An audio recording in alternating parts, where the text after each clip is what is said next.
I wanted to find a bank with a purpose. I wanted to find a place that would take my money and not use it to cause the financial crisis, but to fix the financial crisis and to help end income inequality. The people that we employ are usually clients right off the streets. They don't have an account, but Amalgamated is willing to get that started for them. Their reputation of supporting the working man, I think, speaks for itself. This is a bank that cares for their customers, and I appreciate that. We were able to access a construction loan through the bank's programs, and that loan has helped us house 28 families in the community. Amalgamated is a bank that was started for and about working people. Many of our customers have a deep commitment to advocating for social and economic justice. We share that commitment, and we're not afraid to stand up and say that we need to change some of the way that the country does business.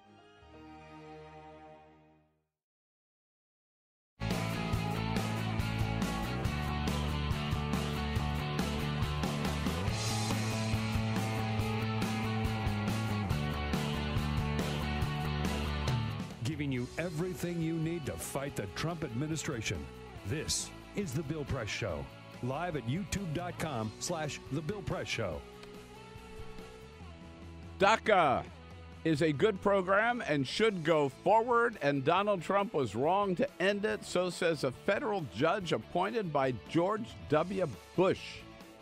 Another setback for the Trump White House. What do you say, folks? Hello, hello. It is Wednesday, April 25. So good to see you today. And thank you so much for joining us here, The Bill Press Show, live as always from our nation's capital, Washington, D.C., with a lot of news on a lot of fronts yesterday. Trouble on Capitol Hill for Ronnie Jackson, the president's nominee to be Veterans Affairs Secretary.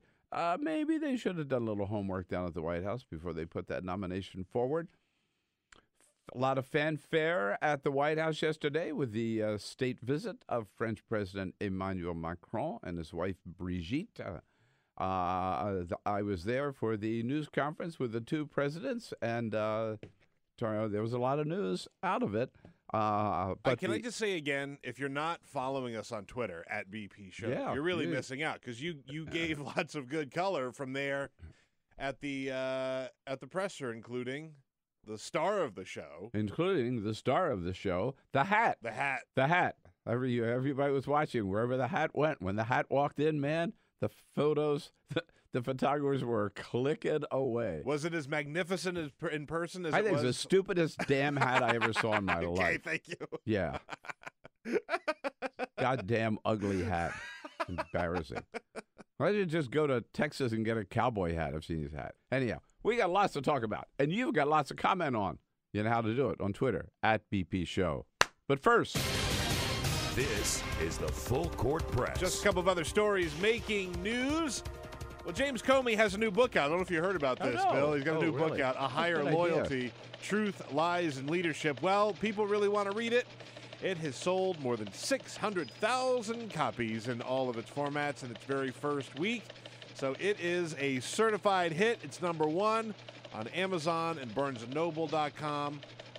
So people really want to hear James Comey's story. I guess that's the takeaway here. Yeah, it is. I have to tell you, I read a lot of books. I'm not going to read that book because I feel I've already read it. Yeah. I mean, everything came out about it. He gave an interview that basically gave the whole book away. And his testimony last year. I mean, I'm not knocking it. All I'm saying is I don't feel I have to read it because I know what's in it. Yeah, exactly. We talked yesterday a little bit about how George H.W. Bush was hospitalized for a blood infection. Well, a spokesperson yesterday put out a statement saying that George H.W. Bush is, quote, responding and recovering to treatment at a Houston hospital for the blood infection. So it looks like he's going to be okay this round. I remember Barbara Bush died earlier this week. Not out yet, but they're saying that this is all very positive news. He wants to get up to Kenny Bunkport. I'm sure he does. Yeah. Who wouldn't, really? Right. And just a couple of we haven't talked much about the NBA playoffs, which are going on right now, but we saw some teams go out, left the playoffs yesterday. The 76ers beat the Miami Heat 104-91. That means they win that series 4-1. And Bill, I'm sorry to say, the San Antonio Spurs are out of the playoffs. Whoa. The Warriors beat them. I was going to say, how are the Warriors doing? The Warriors won that round. They beat the Spurs 4-1. The Spurs at least won one game, so they didn't get completely swept. But the Warriors look good. The 76ers look great. And by the way, it's worth pointing out that Philadelphia legend, the rapper Meek Mill, got out of prison yesterday. Yeah. And was there at the game to ring the Liberty Bell, the fake Liberty Bell that they have before the game. So there was no way that the 76ers were going to lose that game. There was no way. So it was nice to see him out of jail. That was a moment, right? It really was a moment. I mean, look, we're getting down to the final games here. The Celtics and the Bucks are still going on. The Wizards are still tied with the Raptors 2-2. We'll see that game resume, that series resume tonight. So. Does Meek Mill get to play? Meek Mill does not get to play, Bill, I'm sorry to say. But I think that the 76ers have a new mascot. But the Warriors are the champs, right? Defending champs? Yeah, right.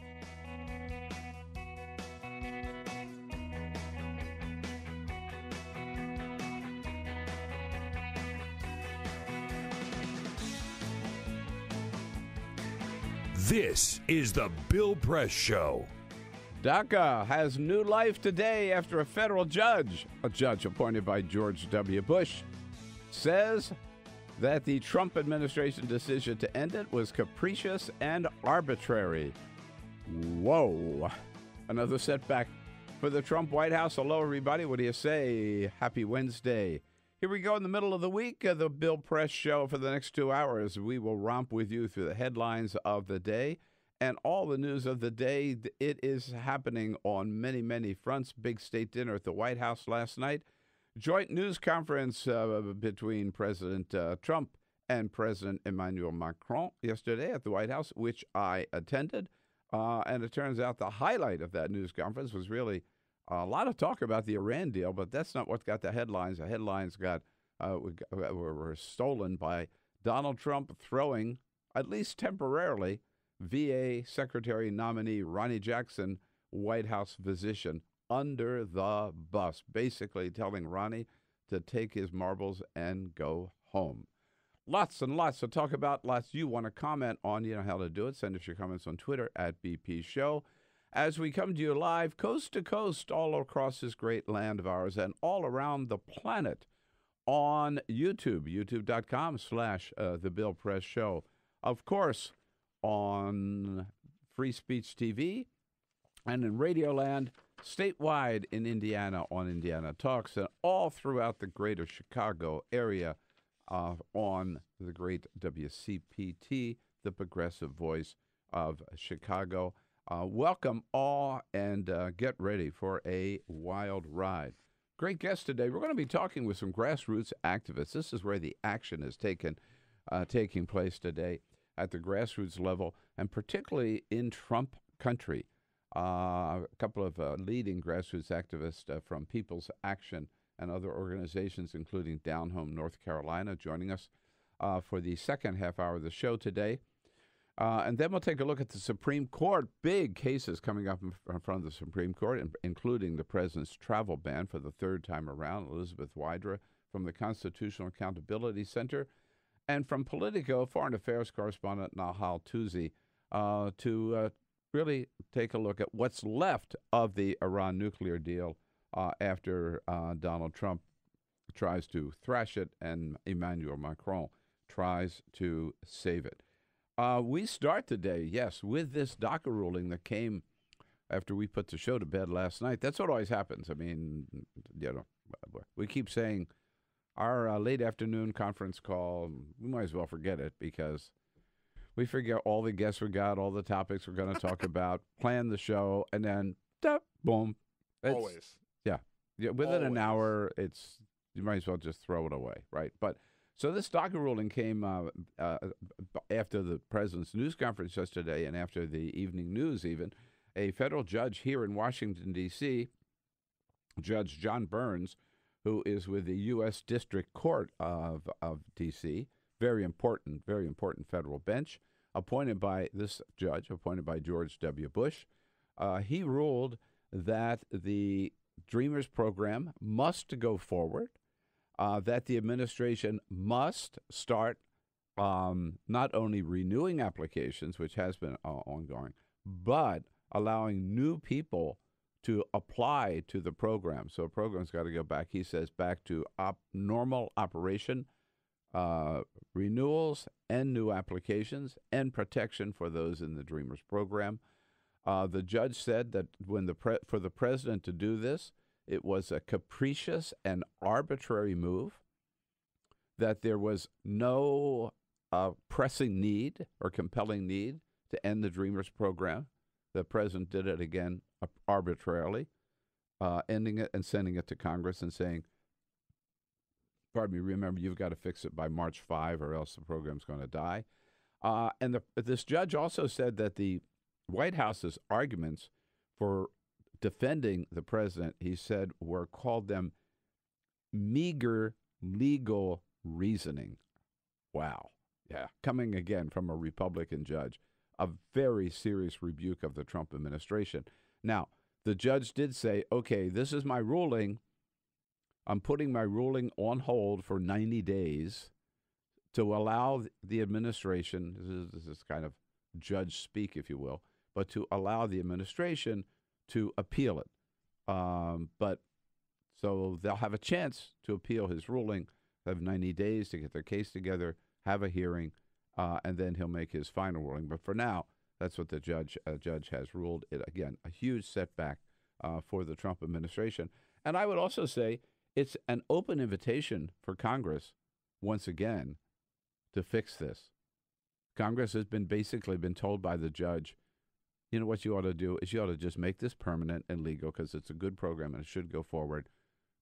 If there were any leadership in Congress, that's exactly what they would do. And we all know, we've talked about this so many times, the votes are there for the Dreamers program among Republicans and Democrats. There are enough Republicans and certainly enough Democrats combined in the Senate and in the House to make this a permanent program, to give it permanent status if Congress had any leadership. Sadly, it does not.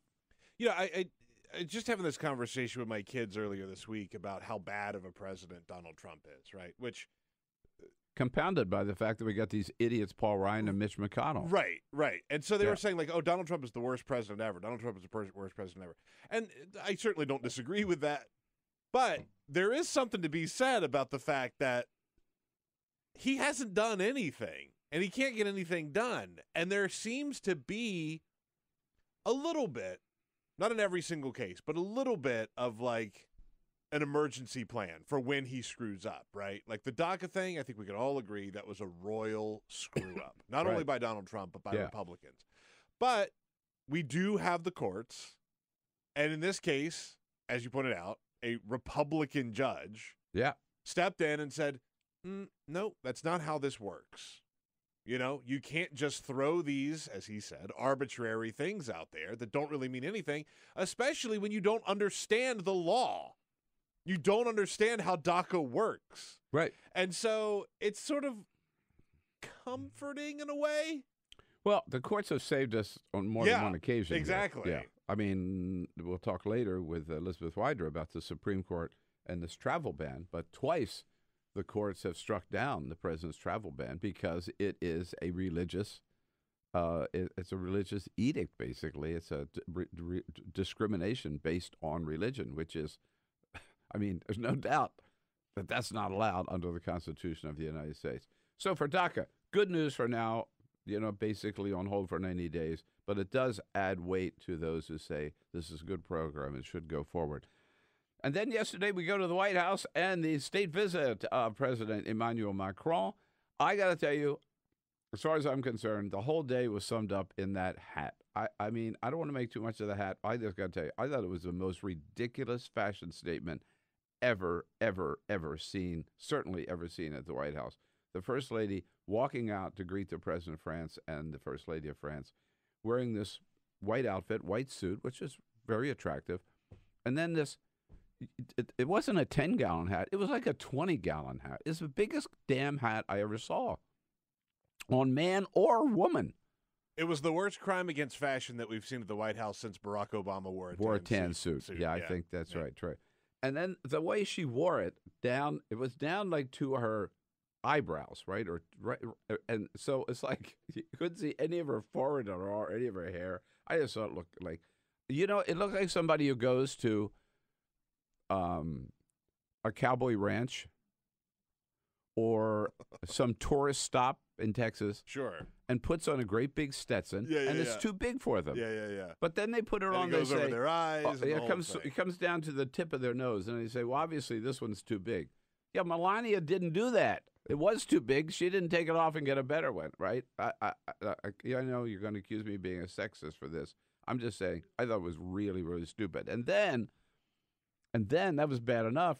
She wears this outside when they're walking in.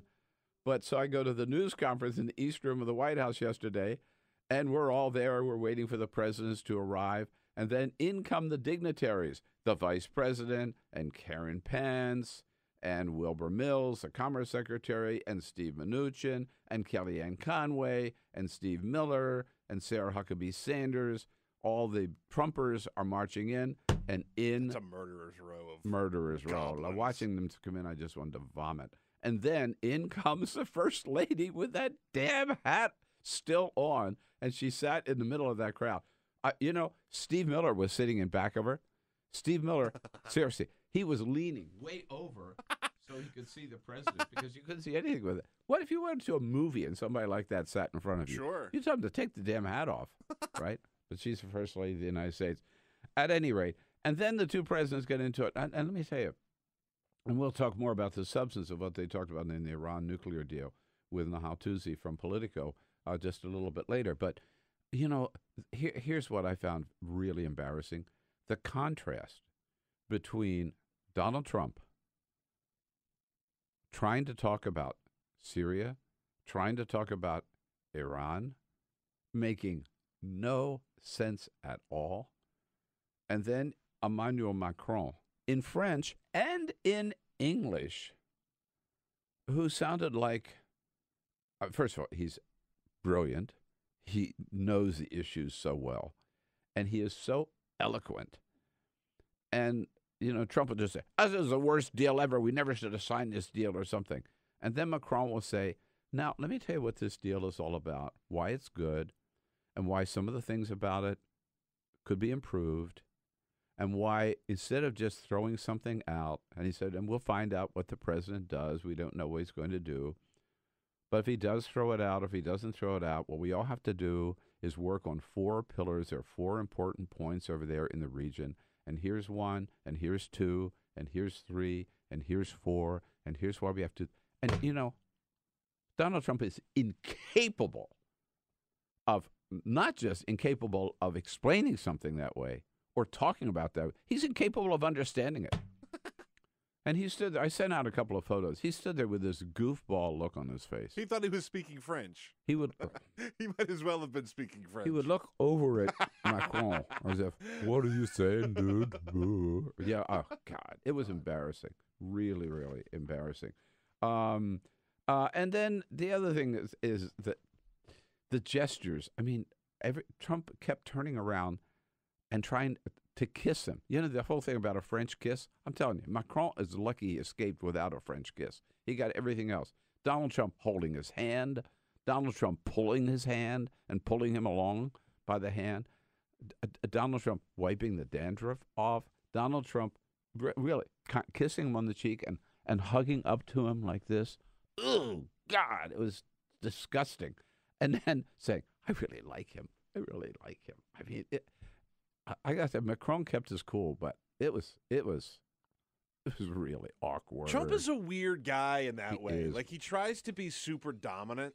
Yeah. He's not a guy you want to hug. No.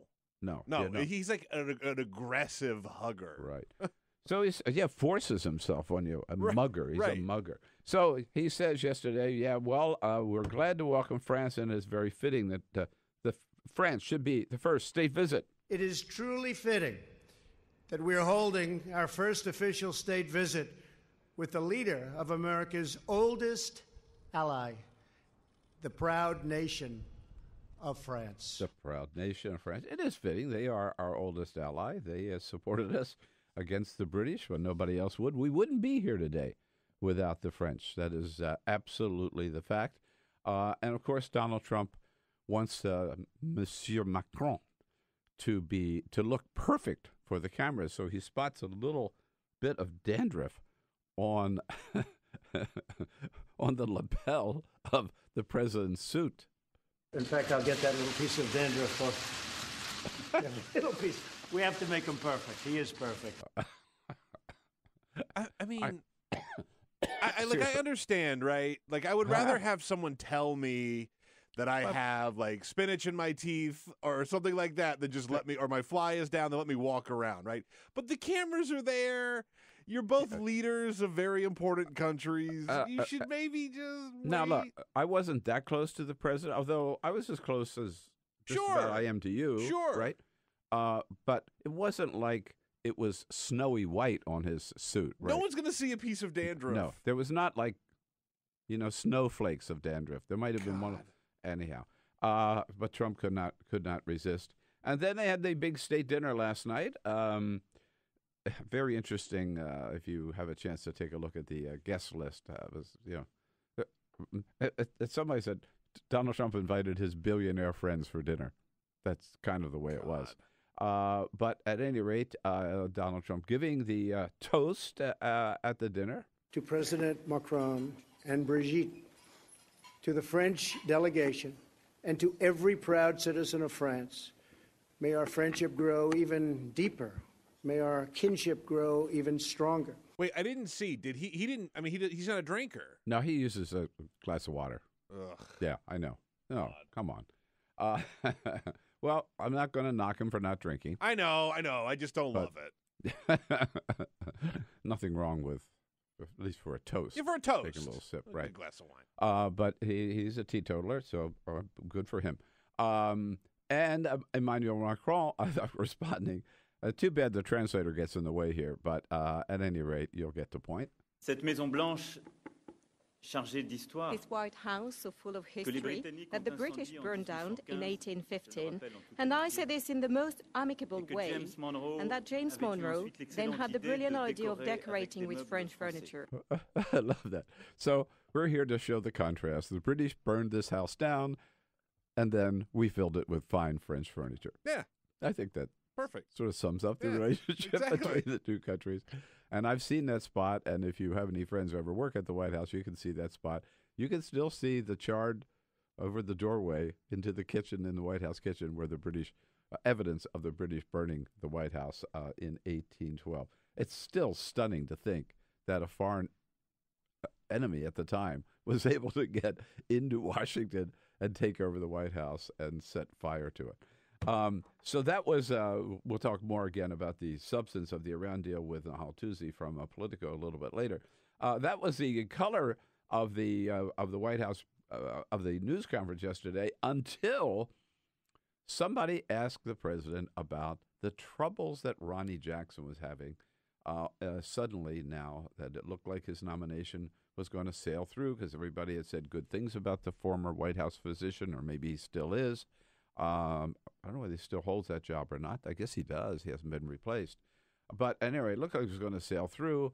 And then there was a rocky road. We talked a little bit about this yesterday. Now we know more about exactly what those allegations were. So the president was asked about, is your nominee in trouble? And oh, my God, I couldn't believe it. The president went on for like 5, 6, 7 minutes all over the place.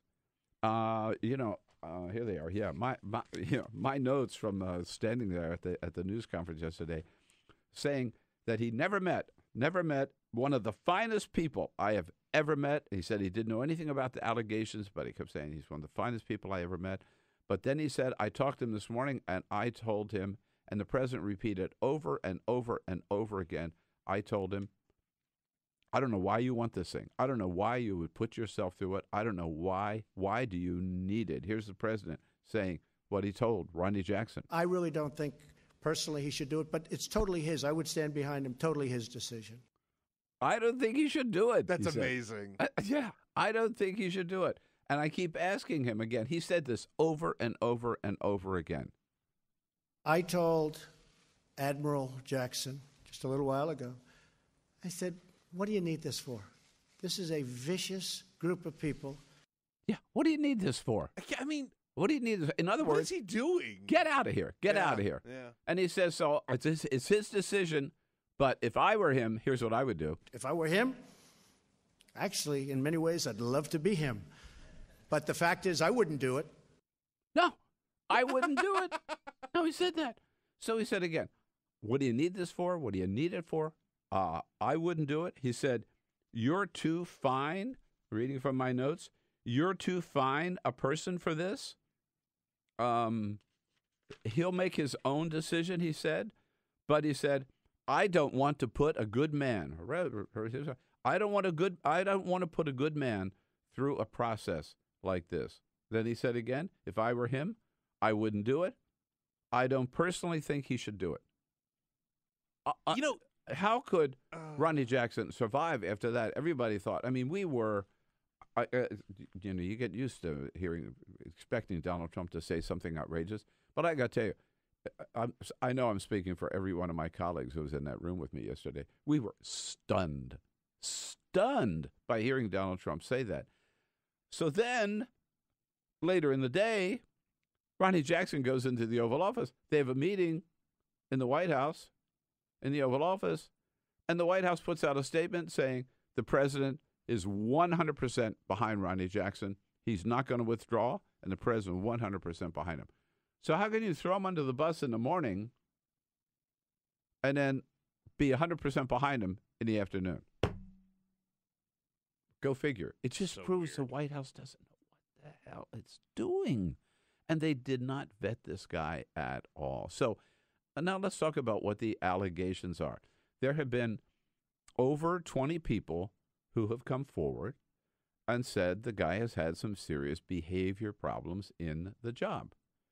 There was an Inspector General report way back in 2012 saying the White House doctor's office was really out of control. Ronnie Jackson in charge. There are reports that he would, so there's a toward his subordinates, he was very cruel, very vindictive, bad management style, treating anybody who worked there other than the people who were over him, like the president, kiss their ass. Number one, that was one. Second problem was, they said, giving medications away like candy.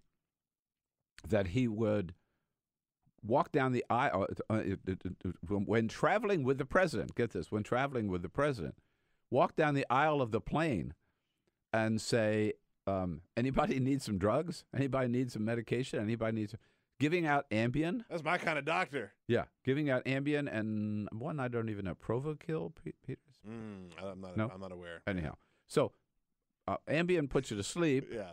Provokill is for wakefulness. Okay, keeps you, all right. So uppers and downers. Uppers and downers, right. And just handing them out. Now, do you need a prescription for Ambien?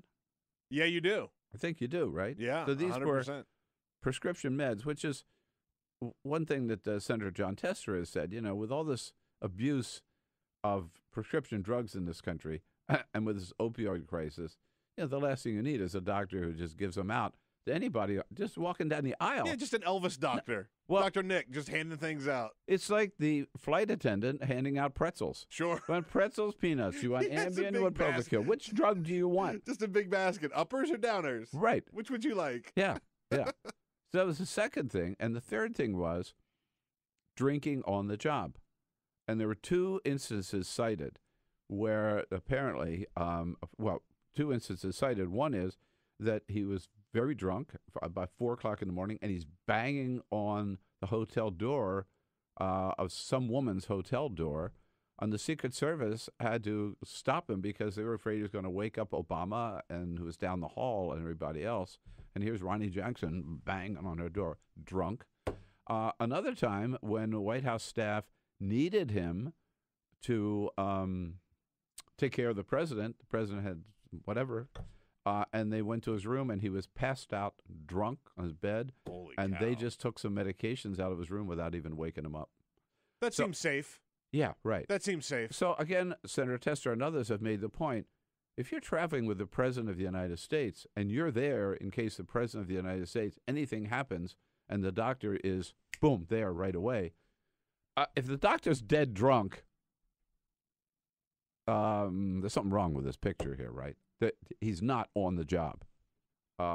Serious stuff. And over 20 people have come forward, Republicans and Democrats, to White House staff and military staff, to members of Congress, and have said that. Ronnie Jackson insists. He says he told senators he had never had a drink. He has never had a drink while on duty. You know what? Make a statement like that, you better be able to prove it. And if you got all these other people who saw him drinking while on duty, I think, look, he's not even going to get a hearing, is he? He might not even get a hearing, but I don't think there's any way that he can get confirmed after what the president said yesterday. I don't care how much the White House now says. They can't change their story like that. They really, really can't. Right. Hey, just one quick thing I have to tell you. Some of you might have followed on Twitter last night, but I had a chance to interview Governor Terry McAuliffe, former governor of Virginia, last night at our great Hill Center here on Capitol Hill. And let me just say this. You've heard me say before, I don't want to talk about 2020 until we get through 2018, until we win back the House, we win back the Senate. But you can't help but look ahead about who might emerge in 2020. And you've also heard me say that I think that Republicans and Democrats do maybe a better job when they're looking for presidential nominees when they look at governors. Governors work. Governors work for Republicans and Democrats. And look at them, Bill Clinton or George W. Bush, right? They work because they've had some experience, executive experience, have handled problems, and they're not from Washington, D.C. So after watching Terry McAuliffe last night and interviewing him, I got to tell you, among the many people who have to be taken seriously for 2020 is Governor Terry McAuliffe of Virginia. He's a hugely successful businessman. He did a great job as governor of Virginia. He is funny. He's articulate. He is passionate about the issues. He's got that great experience. And I think he could be a major contender. All I'm saying is keep your eye on Terry McAuliffe. I think he'll be a player in 20. Not the only one. A lot of other great people out there. Joe Biden, Bernie Sanders, Elizabeth Warren, our good friend Tim Ryan from Ohio, Cory Booker, Kirsten Gillibrand. They're all great people. Amy Klobuchar. Keep your eye on Terry McAuliffe as well. How are we going to do it in 2018? From the grassroots up, that's what I say. And let's talk about a couple of people who are very, very involved in that, from People's Action and from down home, North Carolina. Coming up next here on The Bill Press Show. Quick break. We'll be right back. This is The Bill Press Show.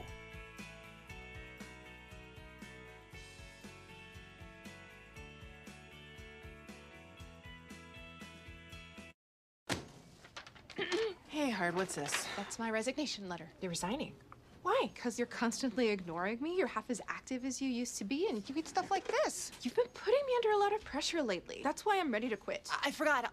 I'll do better. Please, don't quit on me. Okay, but remember, it's not what you say, it's what you do. Listen to your heart. Don't let it quit on you. Let's go for a walk. Uncontrolled high blood pressure could lead to a stroke, heart attack, or death. Get yours to a healthy range before it's too late. Adventure can be found anywhere, but the best place to start is in the forest. I spy something beginning with S. Snow? No. Snow-covered trees? Nothing to do with snow. Head outside to discover incredible animals and beautiful plants that come together to create an unforgettable adventure. Wow. So grab your loved ones. Don't even. And explore a world of possibilities. Come on, this way. Visit discovertheforest.org to find the closest forest or park to you. I grew up in the housing projects of Cleveland. I didn't even know that life could be any better than it was. Education for me has been a way to get away from the agony of what was normal life. I want to be able to impact the community, not just look back on where I came from, but to reach back to where I came from and pull some people up with me. My name is David, and I am your dividend.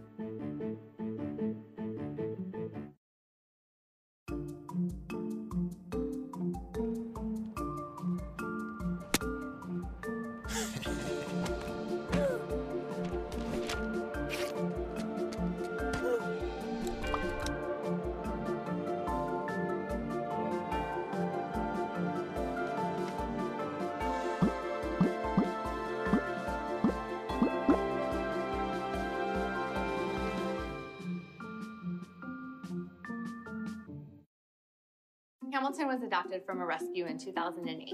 He really likes to be around people. And as soon as I start to make my breakfast, Hamilton is right there. I get out my mat and I'm doing a downward dog and he's underneath. He's quite the pug about town. He gets invited to a lot of parties. He knows he's a pretty big deal. I mean, look at this little face. How could you not love him?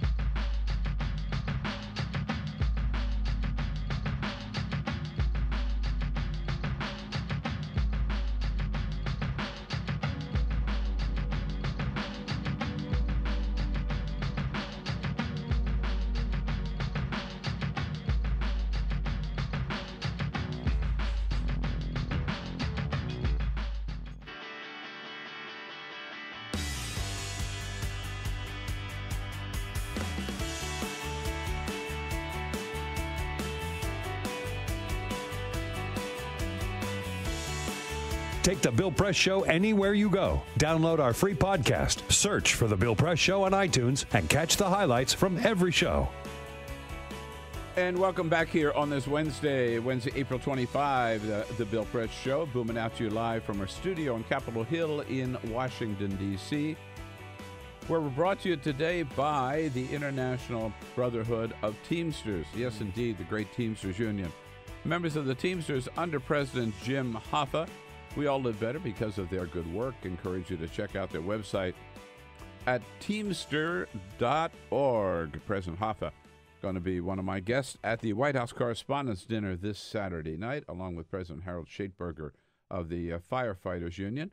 Good to see you. Don't forget you can comment anytime on what we're talking about by sending us your comments on Twitter at BP Show. And in fact, so far, Peter, stirring up a little dust here. A couple of comments already on Dr. Ronnie Jackson. Yes, indeed. Yeah. Joey says you put a doctor like that in that position at the White House because he doesn't know how to actually doctor. He is essentially Dr. Nick from The Simpsons. Yeah, that's what I was saying earlier. He's like an Elvis doctor.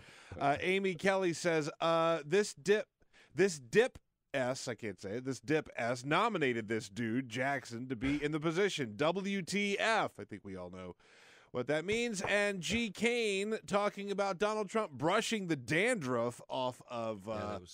it was so weird. He says, Donald Trump claims to be a germaphobe, but then he brushed off somebody else's dandruff? Which is a good point. Yeah, right. He says he's a germaphobe, but then he was... So, anyway. Don't look for any consistency here. Give us your comments on Twitter at BP Show. By the way, just a footnote on Dr. Jackson. It's reported also this morning, everybody in the White House opposed making that nomination, except... Yeah, who else? Yeah, who impulsively did it without vetting, of course. But John Kelly and anybody with any say in the White House tried to talk him out of it. The president said, no, he's my buddy. We're going to make him VA secretary. Doesn't look like it's going to happen. But let's get to the issue of this half hour here, which is... I mentioned I interviewed Governor Terry McAuliffe last night here at the Hill Center, and one of the things he and I talked about, and he agreed, we've never seen in, certainly maybe not since the anti-Vietnam War movement, so much energy, so much passion, so much enthusiasm at the grassroots level as there is this year, and it's all on the progressive side, and it's making a huge difference. Even in Arizona last night, where the Democrat did not win the congressional seat, but in a district that Donald Trump carried by 21 points and Mitt Romney carried by 25 points, Democrats were able to get up and narrow that margin to just about 5 points yesterday in that very deep red seat. And here are two organizations with us today who are very much leaders in this grassroots effort on the progressive side. Adam Kruggel is with the People's Action, right? You're titled Director of Strategic Initiatives. Yeah. Whatever that means. You can tell us all about it. Well, I'd applied for the Director of Unstrategic Initiatives, but apparently, that's all been filed. Yeah, all those jobs have been filled. I could have gotten that one. Bill was already in that position, so. And Kischa Peña is from North Carolina with Down Home, North Carolina. Yes. I love it. Love that title. Where in North Carolina? I am in Mebane, North Carolina, Alamance County. Where is that? Mebane. Mebane. Never heard of it. I don't know Mebane. Most people call it Mebane. Yeah. Okay. Yeah, so Mebane. Mebane. And yes. and you have 2 chapters. You said North Carolina. Yes, we have Alamance County chapter and the Haywood chapter, which is located in the mountains of North Carolina. I'm from South Carolina, so we could have a whole conversation about North Carolina versus South Carolina barbecue, but that's a different conversation. Yeah, that's a totally different conversation. I don't know. 12. I'm a mustard-based guy. Oh yeah, no. I know. All I know is those are fighting words. All I know is 12 Bones. There you go, in Asheville. I have no idea even what that is. Asheville. Okay.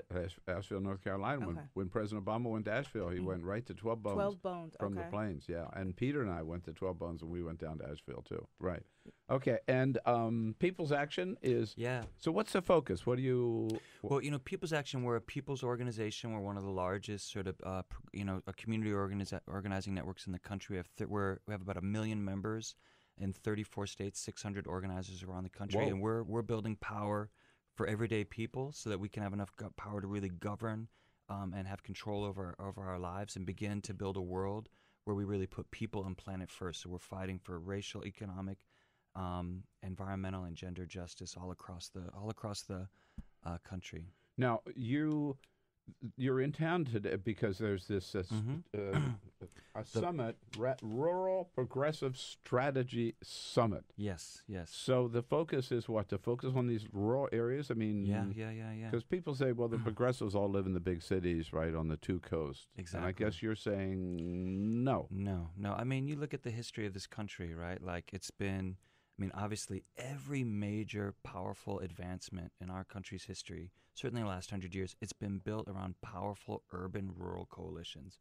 You look at the New Deal, you look at the Great Society, you look at the Civil Rights Movement. There's always been, even if we go further into, you look at the history of the populist movements and the birth of the labor movement, it's always been folks, working people, like coming together from cities and farms, and you look at the farmer labor movement and across the Midwest. That's always been a part of our history, and that's something that, as a progressive movement, we've been neglecting and abandoning, and we've paid dearly for it. But Kischa, isn't the problem that these people living in the rural areas are all Trumpers? I don't think that's a problem. I think. Is it a reality? It is. It's a reality. A lot of them are. A lot of them are, but I think people. We were talking about this earlier. I think people needed another option, and Trump, gave them an option that they felt like they had been missing out on, and he was speaking to people who were looking for something different, and that's not a bad thing. Okay, so Hillary did not give them that option. Was not speaking. That was not her message, right? Right. Is the Democratic Party today have a message to people who are living in, not in the big cities, in rural areas? I don't feel like they had a message for me. And I grew up in a rural town. I live in a rural area. Mebane's rural. I think that we tend to forget about small towns. We feel like, and like I said, we were talking about this before, I feel like the Democratic Party automatically assumes that they have a certain group of people's votes. And we are very much moving away from that. And people are concerned about specific things. And if you're not addressing those specific things like healthcare, education, things that people in rural towns are, struggling with, then you're going to lose them. And just speaking to, your own agenda is not going to work anymore. We have to have these conversations with people that are living in rural towns and small areas, because they do show up and vote. And right now, I feel like people are not buying just showing up and voting for, one specific party just because, Democrat, Republican, I'm just rural town. Right. Yeah. So they're looking for another option. Adam, so what kind of a response are you getting?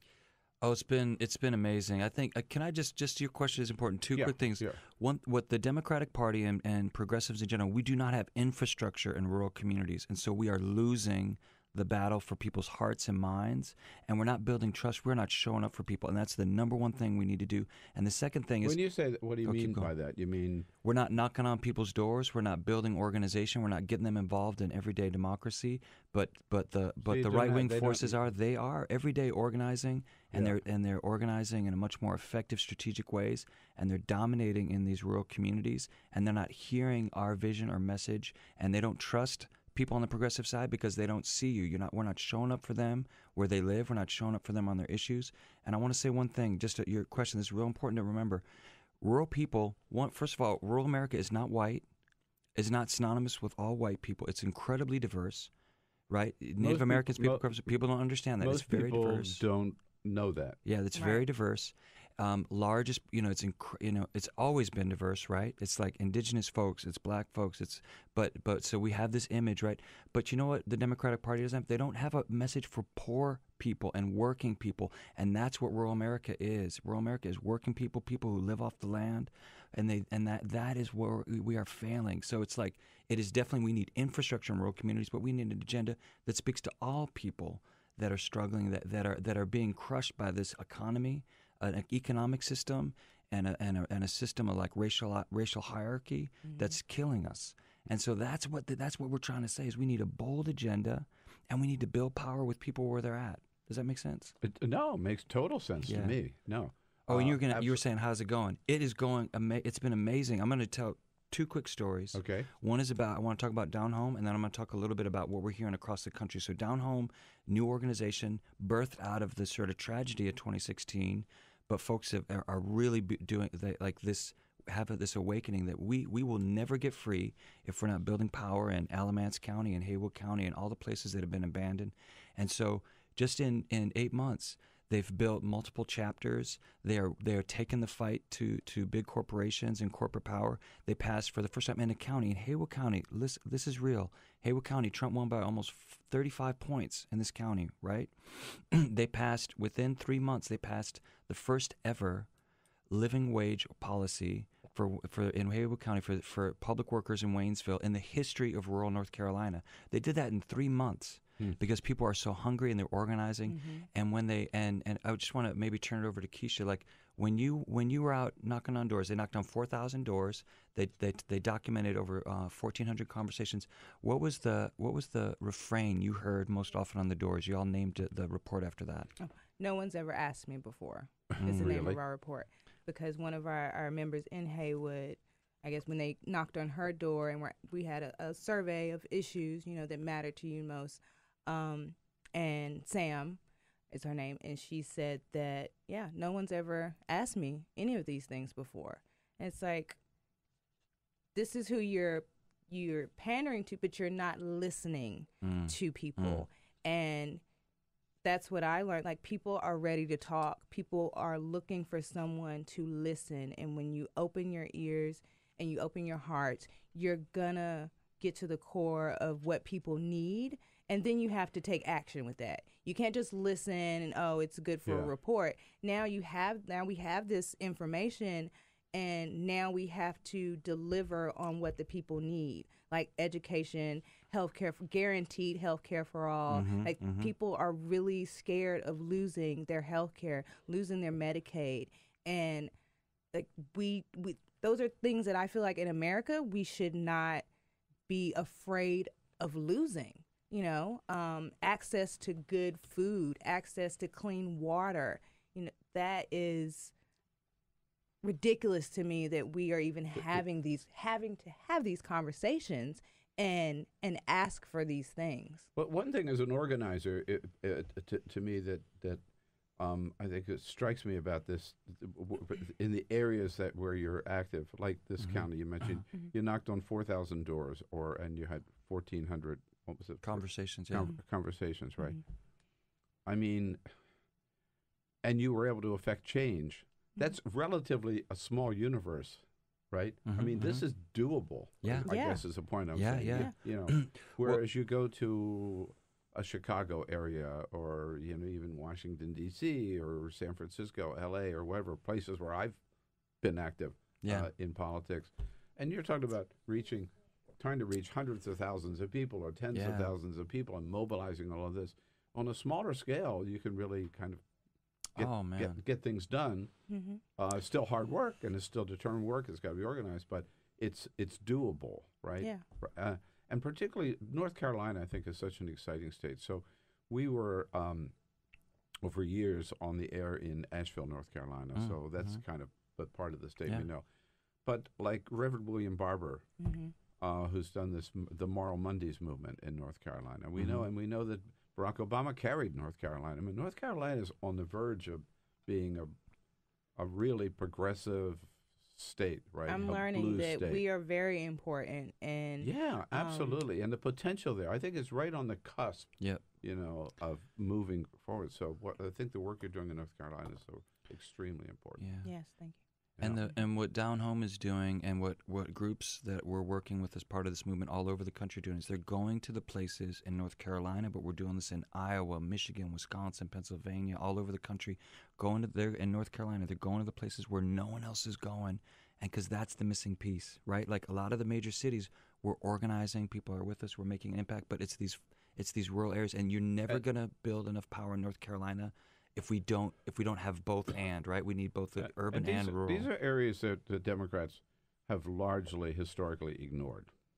No, I mean not always historically, because obviously you mentioned FDR, the long history, FDR. and LBJ and others, but last 30, the more 40 modern years, Democratic Party has just kind of ignored those guys and written them off. I know I was Democratic chair of California at one time. Okay. And a lot of people just said, don't even worry about the Central Valley, or just don't even campaign there. Don't even have candidates there, which is insane.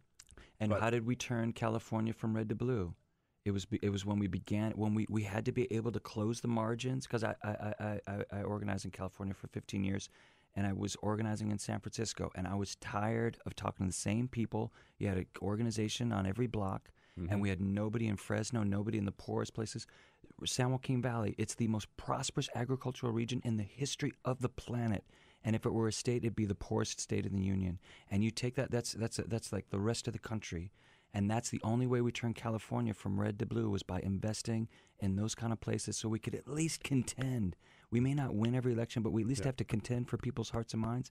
And when we do that, and we fight for people in all the places, all the people in all the places, we can win. I'm going to interrupt for just a second. I want to get back to your I want to get back to your second example you mentioned. But first, I just want to interrupt too.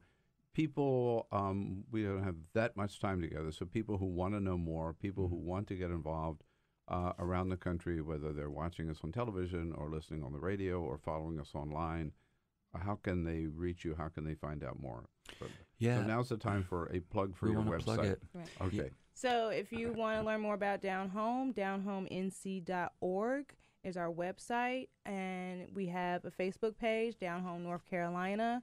We have the Alamance chapter is Down Home NC Alamance chapter, and Down Home NC Haywood chapter. Okay, but downhomenc.org people can yes, go. Yes, and that is where you can find our report from our conversations. This is from the collective. We got your copy. But our 30-page report from all of our conversations and the statistics, the data is on our website at downhomenc.org. Downhomenc.org. Yes. What we need is a downhome everystate.org, like Down Home Delaware.org, Down Home, New Jersey, every state. Well, so that's what we're building. So peoplesaction.org, peoplesaction.org, and so Down Home is a member of a national movement a national organization called peoplesaction.org.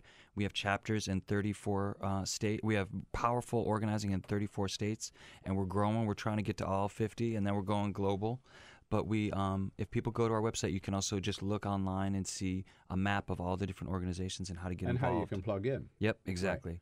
Powerful. Okay. Every day of the week in each of those states, there's something. People are organizing, meeting, working together, And so it's a great source of information. And you can also find the Down Home report and our report on our website as well. So this is all part of the revolution, part of the resistance. Right. It's really happening. It's very, very exciting. I mean, it's happening. It's happening. It really is. downhomenc.org or peoplesaction.org. So you're going to mention a second example, if you recall, when I asked you what kind of response you're getting around the country. One was North Carolina. Yeah, North Carolina is very clear. Been telling us about another area. Yeah, so we learned from North Carolina, and then we took their sort of the parts of how they were building and documenting these conversations, because we really want to learn, right, of what's happening. So we did it in over 10 states. We're going to be doing 10,000 conversations, and we've identified 72 counties where we're building. It's like you were saying this earlier. It's like we need to focus and get it so we can get to scale. We don't need we can do this. It's doable. 72. So real quick, pivot counties, super important for us to understand. Trump won 207 pivot counties that had voted for Obama and flipped, right, to Trump. Because and what we're doing is we're building in 72 counties where people are suffering across 10 states, and we're building power in these counties. Of the 72 counties, Trump won 64, and he won most of them, 52 of them he won by over 10 points, right? But we've been out, so we've been building with this group of people. We've been just listening, starting just by listening and building relationships. And when we listen, what we heard is that people, what they care most about, 82% of the people we talk to, they want free universal health care. And this is in the counties that went for Trump. Universal health care, free higher education. They want clean energy. They want jobs. They want to be able to protect the land and the water and the air. And so so would those people have voted for Bernie Sanders? So I would say, I don't want to. There is a significant portion of those people in those counties. The people that we talk to, they will vote and support a bold, progressive agenda. And the data shows that Sanders performed very well in those places, but an agenda like that. But we also saw, Bill, that people in those communities, they are very, very, very eager to have a conversation about race in our country. And I think that's something we're seeing, is that we need to have a bold agenda, and we need to have a race-conscious agenda, and we need to be building. There's the opportunity to build powerful multiracial coalitions in rural communities, and also between urban and rural communities in states across the union.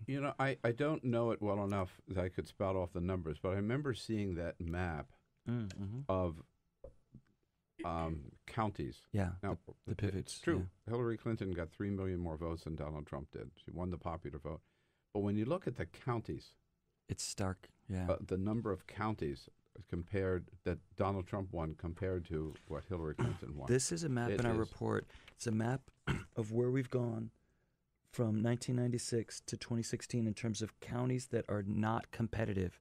So you look at this red map. This is all the counties where Republicans are winning by more than 20 points. Right. We cannot build governing power in our country or our state if we are not contending in all the places. Absolutely. It doesn't work. Yeah, right. So you're identifying these counties that were neglected, basically by the Democratic Party in 2016. Yeah. Just about a minute left. But are you identifying? So in those counties, are you also identifying like congressional districts? Yep. Yeah. Got 34 that we're working in right now. 34 congressional districts in those counties. Yep. Yeah. Okay. 34. Right. Democrats need 23. Talk to me. Yep. To take back the House of Representatives. We are radically expanding the map of what we contend for power, but we gotta, like you said, we gotta talk to people, and we've gotta listen. So the two of you could deliver control of the House of Representatives. No pressure, man. In 2018. You know what, though? Real talk. But this is not, I want to be clear, Bill, for your listeners. This is not about a blue wave. Yeah. This is about a radical, we need to, a bold agenda where we're putting people and planet first. And we're giving power to the people. And the Democratic Party needs to have a real, we work closely with Keith Ellison, Pramila Jayapal, folks like that. They need to follow that kind of leadership. That's the way forward. You got it. All right. Thanks so much for what you're doing. Thanks for coming in. Kischa, Peña, downhomenc.org. Adam Kruggel, peoplesaction.org. Great work, guys. Keep it up. This Thank you. Is the Bill Press Show. Son,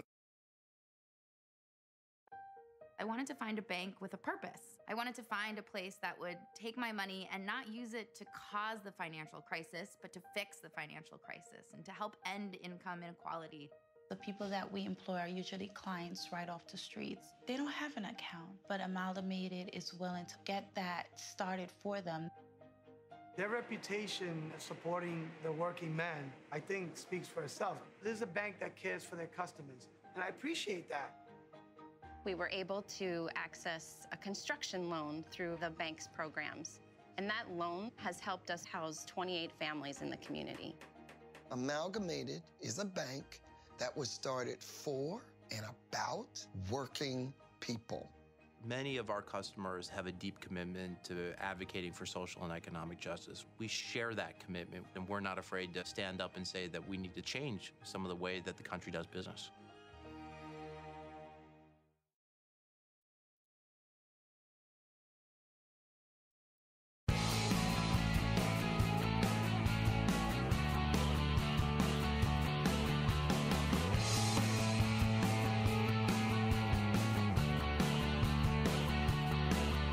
Giving you everything you need to fight the Trump administration.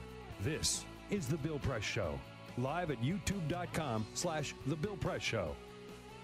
Donald Trump throws Ronnie Jackson under the bus. Can he possibly survive after the president says, if I were him, I wouldn't do it? Hello, everybody. What do you say on a Wednesday, April 25? Hello, hello. Great to see you today. It is the Bill Press Show, coming to you live, as always, from our nation's capital, Washington, D.C., and our little studio right here on Capitol Hill in the heart of the action. A lot of action on the Hill yesterday, but most of the action down at the White House with the first official state visit under the Trump administration, an honor awarded to our oldest ally, rightfully so, to the nation of France and its president, Emmanuel Macron, his wife, First Lady of France, Brigitte Macron, at the White House yesterday for meetings with the president, a joint news conference, which I attended. The scene stolen by the comments about Ronnie Jackson. And then the state dinner last night. But the news conference that was not talking about Ronnie Jackson was talking about the Iran nuclear deal and whether that is going to survive past May 12. Nahal Toosi covers foreign policy for Politico and joins us in studio to talk about that and other important foreign policy issues. Good morning, Nahal. Nice to see you. Good morning. Nice to be here. Thanks for coming in. Thanks for having me. It was very interesting to see these two leaders jockeying about their position on the deal yesterday, which we'll have a chance to talk more about. We'll cover all of these issues, and then Elizabeth Wydra from the Constitutional Accountability Center is joining us a little bit later to talk about the Supreme Court's big case coming up on immigration, on the travel ban. So we'll jump right into that. Look forward to your comments on Twitter at BP Show. But first, no. There it is. Yes? No? Did I?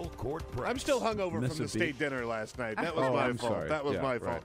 Hey, today's the day for anybody that uses Gmail, which a lot of people do. According to 1.4 billion people use Gmail. Today, they're going to be rolling out some big changes. We saw some of these leaked earlier, but basically, Google has just come out and said they're trying to make this easier for businesses to use. A lot of people just use it, right? And some people even use it as their business email client. But for anybody who's using it, there are going to be some big changes. What kind of changes will we see? Well, there will be a confidential mode where you can send stuff out that you, information that you want to be confidential. You can set an expiration date on the email, so it will delete from somebody else's inbox after you send it. Plus, you can set up email snoozing, nudging. If somebody hasn't responded to your email, you can give them a polite little nudge. I like that. To answer the I like emails that. back. Yeah, so again, this all gets back to the point that they're just saying, we want to run this more like a business email client. So you can expect to see those rolling out today. If it's been like how Gmail usually does stuff, it'll be sort of a slower rollout. Some people will get it first, and then we'll see it over the next couple of days and weeks. Some sad news, the U.S. Fish and Wildlife Service put out a review of the endangered red wolves, and they said that it's going to be wiped out within about a decade. They have dwindled down to about a few dozen wild red wolves here in America, and that nobody's really doing a whole lot to conserve them. I mean, they are endangered, so it's not like you can do anything, but there are only about 40 wolves that remain in the wild, which is down from about 120 a decade ago. So we're going to see red wolves get completely obliterated here. You hear a lot about gray wolves. I never hear about red wolves. Yeah, they said that the population essentially can't recover from their losses, and this is a steadily declining population, and it's not one of those things that you can really control because they're red wolves. So, that's a bummer. I hate to end it on a down note, but that sucks. Well, I'm surprised we're not doing more about it. Yeah. Look into it. Mm-hmm. Mm-hmm.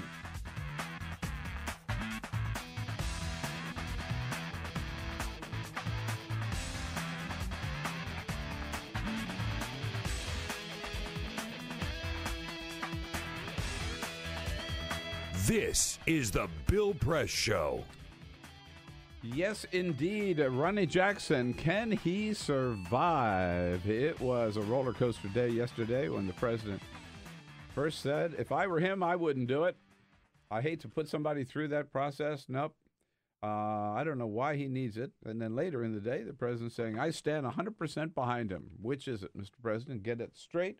But new allegations make it a very rocky road for the nominee to be a Veterans Affairs Secretary. Hello, everybody. It's the Wednesday edition of the Bill Press Show. Here we are. We're starting out in Washington, D.C., but we join you wherever you are across this great land of ours and around the planet, joining you online on YouTube, youtube.com/The Bill Press Show, joining you on the great radio station at WCPT out in the Chicago area. Hello in Radioland, and on television, joining you on Free Speech TV. Again, looking forward to your comments on Twitter at BP Show.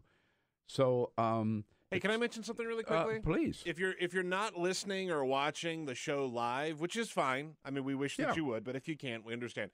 We do put the podcast up every single day. Every single day. Yep. And you got to go subscribe. You'll get it right after the show. There's some stuff that we do on the show that not everybody can listen to because of the way that the stations are set up. So you miss some content, even if you do listen to the whole show live in Chicago or Indiana or wherever. So just go, check it out. Look for the Bill Press Show on iTunes or wherever you get your podcast.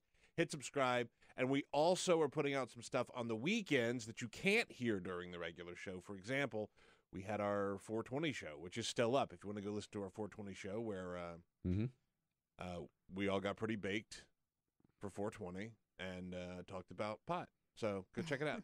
And we did some dabs. Well, one person did. One person did dab. I didn't do a dab. I wasn't brave enough to do a dab. Neither was I. I never will be brave enough to do a dab. But at any rate. Yeah. So, go to the podcast, check out the podcast, and subscribe once you get there. It looks like Emmanuel Macron was delegated by the leaders of the European Union and those who signed the Iran nuclear deal with the United States. He was given the job of, okay, you go to Washington and you convince Donald Trump not to pull out of it. How did he succeed? How did he do? Nahal Toosi covers the foreign affairs of foreign policy for Politico and joining us in studio. Did he make the sale? Well, I'm going to use one of Trump's favorite phrases to answer that question. We'll see what happens. That's what he said yesterday, right? Many, many times. Yeah. I thought it was really interesting because Macron, I hope I'm pronouncing that correctly. You are. He kind of laid out this idea yesterday of keeping the existing Iran deal, but building on it and having a newer, bigger deal. A nouvel accord. That's what he kept saying. A nouvel accord. A nouvel accord. And saying that he was trying to almost spin this to Trump as his way of making a mark on this whole overall nuclear issue. And not just on the nuclear issue, but Macron was suggesting making this, I'm going to use the words grand bargain, that deals with everything, from what Iran is doing in Yemen to Syria, to its ballistic missiles, to its future nuclear activities beyond what the existing deal covers. And Trump, he did not completely dismiss the idea. He, in fact, signaled a little bit of openness to it. He said, nobody really knows what I'm going to do. It's possible he doesn't even know yet. And so, it's possible that Macron may have made some progress during these discussions. But with this president, oftentimes it kind of comes down to the last minute. So once again, we'll see. It was, I was there in the East Room yesterday. It was striking, first of all, I just have to say, to see the level of understanding, intelligence, engagement dealing with these issues, the contrast between Trump and Macron. I mean, the most Donald Trump could say was, "This is a bad deal. We never should have made this deal in the first place. This is terrible, terrible. I don't know what I'm going to do, but oh, God, this was such bad." So superficial, right? And then Macron gets his turn and he says, "No, we have to understand this, what this is all about, right?" And yes, it's not the perfect deal because there are so many issues that were not contained in it. But maybe perhaps instead of throwing that away, what we should do is consider a nouvel accord, and we could keep that deal sort of, but build on it. And then he said there are 4 essential pillars. Boom, boom, boom, boom. I mean, he explained all of this. He knows it in depth. He was really, really impressive, right? And again, Trump not having a clue. But he's the guy who has the power to make the decision. But Macron seemed to be saying, yeah, don't throw the baby out with the bathwater. It's not a perfect deal. There are issues, by the way, at the time, correct me if I'm wrong, where this possibility was raised. Oh, if we're making a deal with Iran, we should really include Syria and Yemen and whatever, right? Iraq and everything. The Americans being held prisoner in Iran. Yeah, right. That sort of all thing. of that should be included. And John Kerry and others at the time said one thing at a time, basically. If we can get them to hold off on nuclear weapons for production for like 15 years, let's get that deal done, and then we'll deal with the other things. Right? And Macron was saying, well, yeah, maybe they should have done it differently at the time, but now we can maybe address some of those other issues. Well, I think we got to remember a few things. One is that, this deal, it didn't like happen overnight, the existing nuclear deal. It took years to come together. And it came together finally in July of 2015. And over time, other things happened. The Arab Spring happened, for instance. There were, Syria is part of that, but, it became much more complicated. But by the time that this deal came together in the end, it would have been very difficult to suddenly bring in all these other issues and trying to negotiate on them. One of the things I was really struck by yesterday. I think they did. I think they made the right decision with the deal. Is that this was huge to get Iran to agree to this, and to hold, not to take that right, and wait until you had every other problem under the sun resolved, was a pipe dream. Well, I believe. But, I was really struck by something that the president said yesterday, President Trump. He was saying, well, it should have covered Yemen. Well, the conflict in Yemen began in March 2015. And the deal was unveiled in July. So, he was almost suggesting that the deal should have covered things that hadn't even happened yet. Yeah. And that was really striking. But it also speaks to the depth of his frustration with Iran's activities in the region. And, some of the things that the Iranians are doing that have really upset not just the Americans, but, the Europeans and a lot of other people. So, I think that the Iranians don't necessarily help their case with Trump when they do some of these things in Syria and elsewhere. At the same time, you have to understand the limits that come with trying to negotiate a major international agreement involving a bunch of different countries, including, let's not forget, China and Russia, which is one other thing I would like to point out about the Macron idea. He's like, look, let's come up with something that addresses all this stuff, including Syria, Yemen, and these other regional interests that Iran has.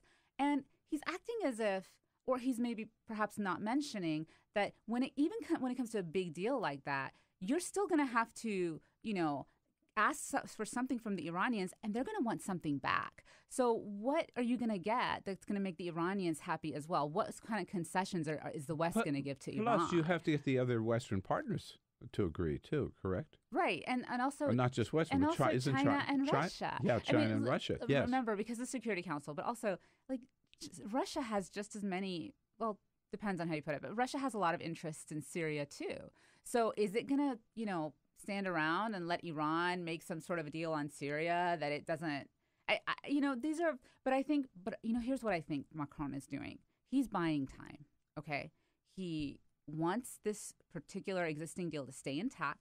And so he's convincing Trump, let's take this step by step. Let's keep this for now, and then we can address this other stuff. He knows that by the time it becomes a reality, even if Trump is in his second term, it probably won't happen by then. So a couple of quick questions. If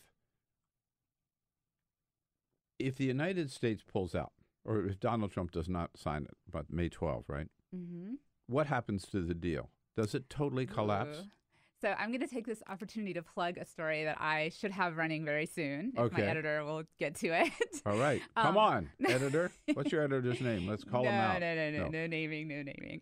But look, here's the thing. It's actually not as crazy as people think. There's a lot of people who've put out May 12th as this date, like make or break, But actually, this is not really that important of a date in the grand scheme of things. There's only a small number of sanctions that come up for review under this May 12th deadline, right? So Trump could reimpose these sanctions. He technically would be in violation of the agreement, okay? But he might say, but we're going to stay in the agreement. We're going to try to work this out, at least for a little while longer. Why?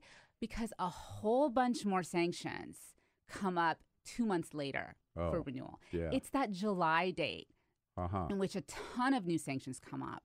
That's actually a bigger deal. But so there are some people out there that are suggesting that Trump go ahead and impose these first set of sanctions again, stay in violation of the deal, but that puts Iran and the Europeans under pressure to come up with something that satisfies him before the July. Yeah. Right. And let's not forget one thing. This agreement is a political arrangement. It's not a treaty. It's not a legally binding document. Everybody kind of can define in their own way what it means to stay in the deal or to leave it. Mm-hmm. So whenever everybody's saying people are going to walk away from the deal, I'm like, what do you mean by that? Yeah. So it doesn't mean that Iran will turn around right away and start building nuclear weapons. Not necessarily at all. There's been some sense that it wants to go ahead and continue staying in this deal with the Europeans because it's European businesses that it cares about. The Americans still have so many sanctions on Iran that nobody from the U.S. can really do business in Iran. So it's Europe that Iran cares about. Right. And so on May 12, these sanctions, these are U.S. sanctions, right? Right.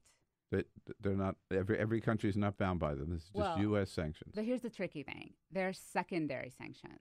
Yeah. And they affect Iran's oil market. Oh. The basic aspect of the sanctions is that they go after businesses or financial institutions in other countries, like in European countries, that do business with Iran's central bank. And because Iran requires oil purchases to go through its central bank, that effectively targets Iran's oil sector. These are secondary sanctions, so countries in Europe won't do business with Iran. That's where the U.S. sanctions have real bite in this particular deal.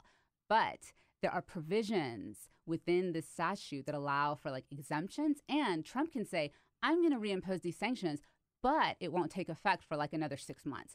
So that gives people even more time to try to work on the deal. Right. Now, related, as you pointed out, is Syria. So there's a question. I'd just like to read you the president's response yesterday, because I was standing there, and I must admit, I thought, what did he just say? So the question was, one of his first questions, I think, you said you want to bring the troops home from Syria. And then, at least President Macron says, I talked to him, and he agreed not to do that because we need to have some American troops there.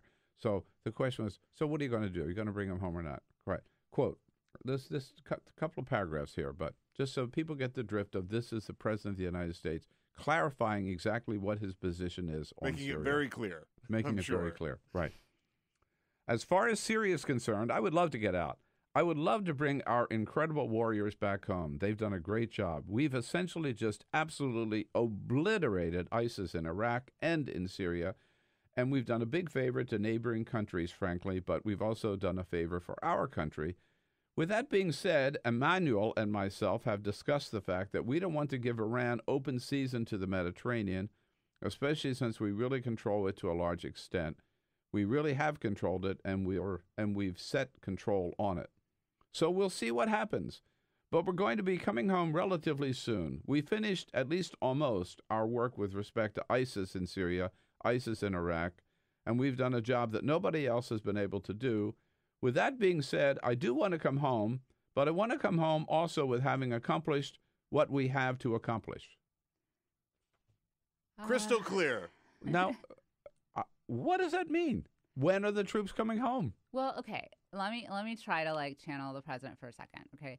He understands, and a lot of people understand, that it's not like the troops are a monolithic thing, right? So we can bring some of our troops home, but leave special forces, other, more specialized units to deal with some of what's left there. I mean, it doesn't have to be either or. And I'm pretty confident that there is a way to find a solution that makes him happy and makes the French happy. So, I mean, am I being what? You're looking at me funny. Well, I'm not going to funny. I mean, I'm just saying that's not what he said. I mean, we don't. You cannot, as far as I'm concerned, you cannot tell at the end of that anything whether the troops are coming home, or when they're coming home, or why they're coming home, or whether any stay or leave, or what their mission is, or it's just gobbledygook. I think sometimes he struggles to kind of articulate some of these things, but they are very complicated issues. I mean, even the most sophisticated speaker, would have a tough time trying to explain Syria. I mean, I was on a show the other day and I was like, well, there's 2 wars going on in Syria, and another person was like, what are you talking about? There's 20 wars going on in Syria, and I'm like, I was trying to keep it simple. So, well, we didn't get any answer on that. There wasn't much talk maybe yesterday. There wasn't any talk, as far as I remember, perhaps because Macron is not involved. Are we going to have a summit with the leader of... Well, first of all, let's talk about what the president said about his buddy. Very honorable. Former Rocket Man. He once called him Rocket Man. Yesterday, he had a little different way of describing... I'll let him say the man's name because he says it so well. Kim Jong-un he really has been very open and I think very honorable from everything we're seeing. Is this a guy who assassinates his relatives or any political opponents, starving the people of North Korea so they could build all these missiles, right, and nuclear weapons, and called him Rocket Man last year? We're going to obliterate the country. Yesterday, he literally has gulags in his country. Yeah. And now, yesterday, he's a very honorable man.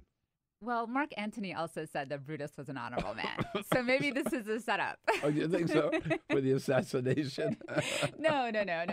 But I'm just saying, Trump, he likes to be flattered, and I think he believes that's, the way to get certain people on his side, even some of the brutal dictators of the world, is to flatter them. And he might not be entirely wrong. I mean, this might be a workable appeal to Kim's ego. Well, first of all, when it comes to Kim Jong-un, Kim Jong-un, you bet he loves this attention that he's getting, right? I mean, he is basically, Trump has made him almost an equal partner, right? Well, that's what a lot of people are saying, is the fact that the president's even willing to meet with Kim at this early stage is a huge concession to the North Koreans, who have always wanted to be viewed as, an equal and nuclear power. And the fact that they're sitting down at the table, no matter what Donald Trump says, means that we recognize North Korea as part of the nuclear club. I mean, the administration is not going to agree with you on that? No, but I think in effect that's what it means. And I think that's the way Kim Jong-un sees it. But here's the thing. I mean, does anybody really think that North Korea is going to give up its nuclear weapons ever? Donald Trump said yesterday, denuclearization. And somebody said, what do you mean by that? And he said, no, I got my notes somewhere. No more nukes, right? He's insane. I mean, that's not going to happen. Kim's insane. No, Donald Trump's insane by thinking that. Well, both can be insane. Well, let's be fair. But meaning, if I think you just said it. If anybody thinks that North Korea is going to give up totally its nuclear weapons program, they're crazy. It's hard to imagine them doing that given the way that they view the threats around them. They view the U.S. as a threat. They view South Korea as a threat. You know, they don't care for Japan. I mean, this is not, they see themselves as surrounded, and it's, you know, they feel like this is something they have to have. I mean, it's the type of thinking that's going to take centuries or generations to really change, and I don't. But they also see what happened to Muammar Gaddafi. Right. Right? Right. It's he not gave up well his for nuclear him. weapons, and he died in a sewer ditch, and we didn't do anything to save But him. Gaddafi did a lot of other things He too. did. Well, so is this. It wasn't like he gave up his nuclear weapons and then he was immediately But so is killed. this guy. But I mean, Done a lot of other things. you could argue that there are other examples, though, right? South Africa, if I remember, it might have been before my time, but like they gave up their before our nuclear time. program. But I think you're right. Yeah, I don't remember the details of that. But so the basic question: is there going to be a summit? Do you believe there will be a summit? I would put the odds a lot higher than I did just a few weeks ago. I think we might actually see something, especially if Pompeo actually met with Kim Jong-un. Yeah. So my money is on yes right now, believe it or I have not. to tell you, while I was waiting in line, we were all waiting for the East Room of the White House to open up yesterday so we could get inside. I was talking with a North Korean reporter. She's got great sources in North Korea. A North Korean reporter? Well, a Korean reporter, sorry, Oh, South Korea, okay. but has Oh, great. my God. I was like, how did you? Okay, all No, right. has great sources in North Korea and has interviewed the head of the negotiating team, the head of the North Korean troops in the DMZ. Okay. Mm-hmm. Showed me her picture with him, right? So, and she said she's got great sources. She said it's down to they talked about 1 of 5 countries, 1 of 5 locations. They're down to 2 now. Did she say which ones? I couldn't get it out of her. Man, I tried. My money's on Mongolia. She said not Mongolia. Really? Mm-hmm. Oh, yeah. man. I was really looking forward to everybody having to pronounce Ulaanbaatar. Just imagine Trump saying that. Just imagine Trump saying that. Imagine him getting there. Well, could Kim Jong-un get there by train? No, you'd have to cross the. No, there's some water there somewhere. Yeah. I'm trying to think of my. You could probably. If he got to Beijing by train, he could get to Mongolia by train. Sure. Mongolia's between India and China, right? So. No, that's Tibet. Wait.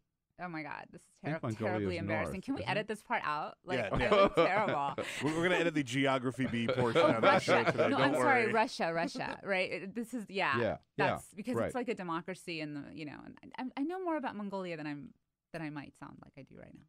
Okay. Well, do you believe there will be a summit? Yes. Okay. But I also thought Hillary Clinton was going to win the presidency. Got it. Okay. I answer a lot of questions. Let me give you an easier one. Will Mike Pompeo be the next Secretary of State? Yes. By the end of the week? Yes. I think the vote's planned for tomorrow, and he's got what he needs. And I just hope that he offers me an interview because I'm very excited about tackling a new Secretary of State on my beat. So, Mr. Pompeo. He's a big fan of the show. Oh, yeah, right. And we know he got there, and the president went out of his way yesterday to praise Rand Paul.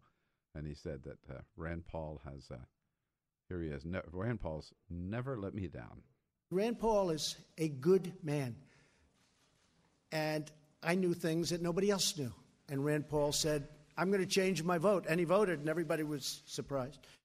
Wait, what did he know about Rand that nobody else? No, he knew things about Mike Pompeo. Oh. That nobody else knew. And that's what he's alleging, that he told Rand Paul. Oh. No, Pompeo has really changed his position on Iraq or whatever other issues that he knew. And we heard Rand Paul say the day before at the committee hearing, I've changed my mind and I'm going to vote for him. Yeah, I still think there's probably way more to that story than people realize. It was surprising to people. Rand does tend to stick to his guns, so the fact that he changed his mind at the last minute is pretty shocking. And you've written about, not a lot of time, but I did want to find out more about this State Department report that was squashed on civil liberties, or tell us about that. No? Are you talking about the human rights report? Yeah, right. Okay, and some of the changes that were made this year? Yeah. Yes, I broke this story a few weeks back. Basically, this time around, they in the new human rights report, they severely shrunk the space devoted to family planning and women's reproductive rights. And they also cut out references to like discrimination in other countries by non-government entities against, LGBT or others. So they decided basically to remove really anything about abortion or broader societal influences in some of these countries or in countries around the world. And that meant that they had to, they released the report late, and there's a lot of controversy over the changes. A lot of human rights organizations feel like it's not an adequate representation, and they're worried that this report, which is used by a lot of people, lawmakers, researchers, asylum seekers, it's used as a reference. They're worried that it's going to be politicized and misleading under the Trump administration. They also made one other change that was really noticeable. Instead of referring to it as Israel and the occupied territories, they severely cut back the use of occupied. Instead, they just refer to it as Israel, the Golan Heights, the West Bank, and Gaza. And that was really a striking change. Because Israel doesn't like that area being referred to as occupied territories, because they do not admit that they are the occupiers of someone else's land. I think the U.S., the Trump administration has really gone out of its way to show that there's not a lot of daylight between it and the Israeli government. And I think this was something that will definitely make the Israelis happy. Mm-hmm. Right. This to me strikes a parallel with what we see at the Department of Energy, what we see at the EPA in the climate change area, where they're not allowed to use the word climate change, right? Yeah. Or science or kind of whatever. They have to mask everything. And they're renaming whole department offices within those agencies, right, to get anything to do with climate change or global warming, those words out. Well, it's really striking because I think the administration has really come to understand the power of words. Yeah. Simply like language and how it shapes the way people think and prioritize things. There's a lot to be said in using certain words, and there's a lot to be said when they just avoid using certain words. It definitely can change the dialogue, and I think they've really come to understand that. Mm-hmm. Fake news.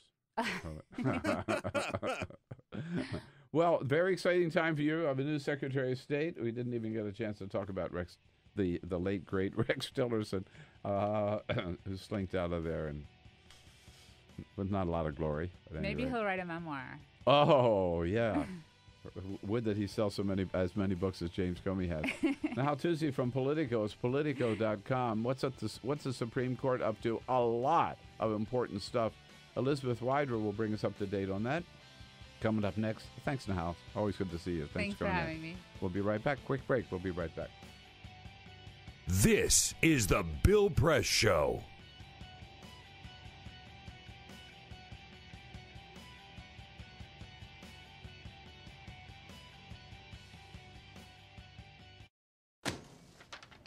Hey, Hard, what's this? That's my resignation letter. You're resigning. Why? Because you're constantly ignoring me. You're half as active as you used to be, and you eat stuff like this. You've been putting me under a lot of pressure lately. That's why I'm ready to quit. I forgot. I'll do better. Please, don't quit on me. Okay, but remember, it's not what you say, it's what you do. Listen to your heart. Don't let it quit on you. Let's go for a walk. Uncontrolled high blood pressure could lead to a stroke, heart attack, or death. Get yours to a healthy range before it's too late. Adventure can be found anywhere, but the best place to start is in the forest. I spy something beginning with S. Snow? No. Snow-covered trees? Nothing to do with snow. Head outside to discover incredible animals and beautiful plants that come together to create an unforgettable adventure. Wow. So grab your loved ones. Don't even. And explore a world of possibilities. Come on, this way. Visit discovertheforest.org to find the closest forest or park to you. I grew up in the housing projects of Cleveland. I didn't even know that life could be any better than it was. Education for me has been a way to get away from the agony of what was normal life. I want to be able to impact the community, not just look back on where I came from, but to reach back to where I came from and pull some people up with me. My name is David, and I am your dividend.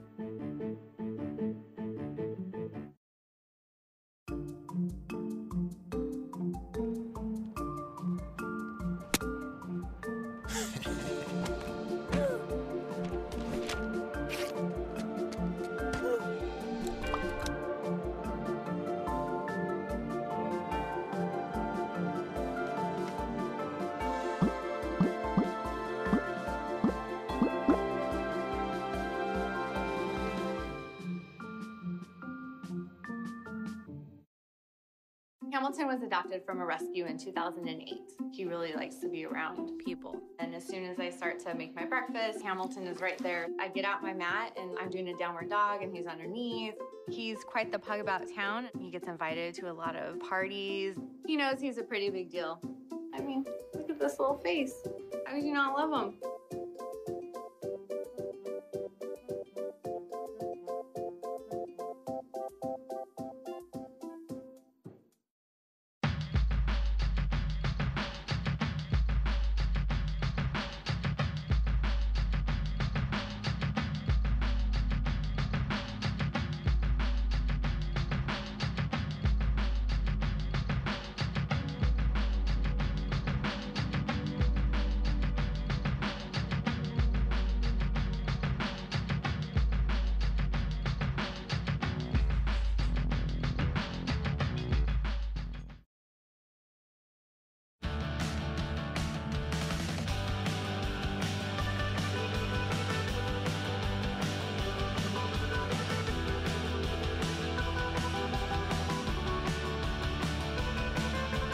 Take The Bill Press Show anywhere you go. Download our free podcast, search for The Bill Press Show on iTunes, and catch the highlights from every show.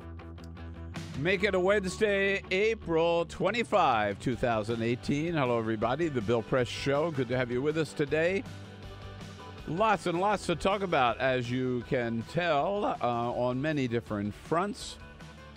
It looks like Ronny Jackson, the White House physician nominated by Donald Trump to be the new Secretary of Veterans Affairs, may not make it. And if he doesn't, he's got nobody to blame but Donald Trump. Number one, for appointing him in the first place without doing any vetting.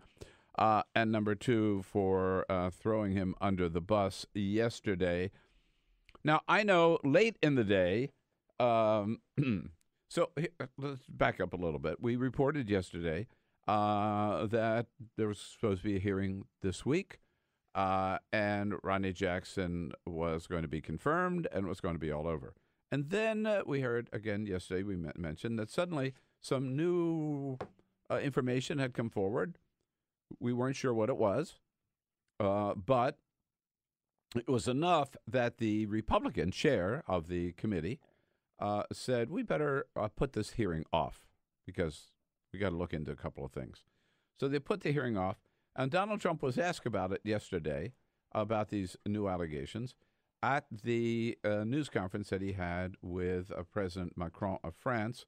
I was there, and the president, first of all, said, I don't know anything about these new allegations, but I want to tell you, I have never met a more honest man. One of the best people I ever met is Ronny Jackson. However, the president went on to say, I talked to him earlier today, and I said, what do you want to do this for? It's crazy. You shouldn't do this any longer. If I were you, I wouldn't do it. Here's President Trump. I really don't think personally he should do it, but it's totally his. I would stand behind him. Totally his decision. Yeah. And he asked, and he told him, and the president repeated this over and over again. I told Admiral Jackson just a little while ago, I said, what do you need this for? This is a vicious group of people. A vicious group of people. What do you need this for? Again, he said that over and over. What do you need this for? What do you need this for? I was standing there, I kept writing it down. And then finally the president said, well, it's up to him. He'll make his decision. But if I were him? If I were him? Actually, in many ways, I'd love to be him. But the fact is, I wouldn't do it. Yeah. That's not a very ringing endorsement. I wouldn't do it. And then later in the day, almost 180 degrees from what he said there, the president met with Dr. Jackson in the Oval Office, and then the White House issued a statement saying that for now, Dr. Jackson is not withdrawing his name, and the president is 100% behind him. Trying to have it both ways, but I have to say, based on that, I don't see how the Dr. Jackson, I don't see how the Senate could ever confirm him. And I think it's pretty clear the president would prefer if he withdrew his name. And for the record, the other information that has come forward from at least 20 plus people who have come to the Senate and reported that there were serious problems of a hostile working environment at the White House in the doctor's office, number one. Number two, that Dr. Jackson, was known for walking down the aisle of planes when they were traveling with the president and just handing out drugs left and right, Ambien and other drugs, depending on whether people wanted to stay awake or go to sleep. My kind of doctor. Yeah, your kind of doctor. Just like the flight attendant first came through with peanuts or pretzels, and then Dr. Jackson followed with Ambien or what else you might prefer. What do we have here? We have peanuts, pretzels, uppers, downers. What do you need? Yeah, right. What do you want? And thirdly, perhaps the most troubling is there were, again, over 20 people came forward to say that on the road particularly, he had a drinking problem. And at one point, President Obama needed to see the doctor, and they went to the doctor's room, and he was passed out drunk on his bed. Another time, the Secret Service had to interrupt him when he was drunk and banging on the door of a female who was on the trip, some woman's door, hotel room. So troubling stuff on Dr. Jackson. I don't think he will ever make it. But let's put that aside. We'll see what happens. Nothing happened on the Supreme Court front at all. Man, they have more important issues they've decided to tackle this year, it seems, than I can remember all at once here. And Elizabeth Wydra from the Constitutional Accountability Center joining us in studio. Elizabeth, it's always good to see you. Great to see you, Bill. Yeah, it's a busy time, huh? It sure is. Yeah, this is, I feel like every year I say it's a blockbuster Supreme Court term. This is like a multi-blockbuster Supreme Court term. Okay, now before we get into some of the stuff that's pending, we haven't seen you since Neil Gorsuch surprised the hell out of everybody. Oh, yes. By actually voting with the 4 liberal members of the court for the very first time on an important immigration issue. Did you see this coming, and what does it mean? Well, so it isn't terrifically surprising because while it is an immigration issue, this had to do with whether something was a deportable offense for a man from the Philippines. It was really about vagueness of criminal statutes. And Neil Gorsuch's predecessor, Justice Antonin Scalia, was very much a strong advocate of ensuring that Congress was clear when it passed criminal laws. So he wrote this decision on which the most recent immigration decision was based, Johnson, which was about Armed Career Criminals Act and whether or not that had to be more specific. And so I wasn't terribly surprised. I think Scalia would have voted this way because it simply is this conservative libertarian idea that in order to hold someone responsible for a criminal act, Congress or the state or whoever is passing the criminal law has to give you sufficient notice that what you're doing is going to be criminal. And so the it's law a vagueness has to be doctrine. Clear, right? Exactly. And so, frankly, I was surprised more conservatives didn't vote that way because it isn't necessarily on that issue a liberal versus conservative issue. But I am pleased for the immigration consequences here that he did join the more liberal justices. Does that indicate that we might expect to see him on that side of the aisle more often, or is this an aberration? I mean, I would hope so, but I'm not holding my breath. This was very much in line, again, with what Scalia would have done. And we certainly didn't see Scalia very often join with the liberals, although sometimes on criminal procedure, like in this case. So this fits in that kind of conservative libertarian line. Last term, we saw from Justice Gorsuch very conservative opinions. So, the big tests are coming. The big tests are coming this term about whether he is actually going to stick to the law, whether he's going to stick to his originalism about the meaning of the Constitution, whether he's going to defer to states and to Congress, as he said he would, or whether he's going to strike down a litany of programs and laws that really, if he follows what he said he would do in his confirmation hearings, he really shouldn't. So another issue, we'll get to the court in a second, that just happened last evening. Judge John Burns, the U.S. District Federal Court here in Washington, D.C., a man appointed by George W. Bush, I keep pointing out, ruled that DACA should go forward, not only accepting renewals, but accepting new applicants to DACA.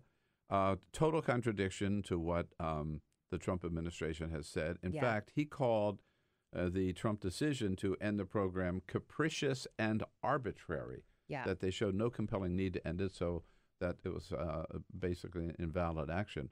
Now, he delayed his decision for 90 days to let the administration appeal. But this is a pretty blockbuster ruling, isn't it? It's a big deal because we had one other ruling that said that people who were already in the program, that DACA was on hold, again, because it was an arbitrary and capricious decision to withdraw it. But this ruling really goes even further, as you said, because it allows new applications as well.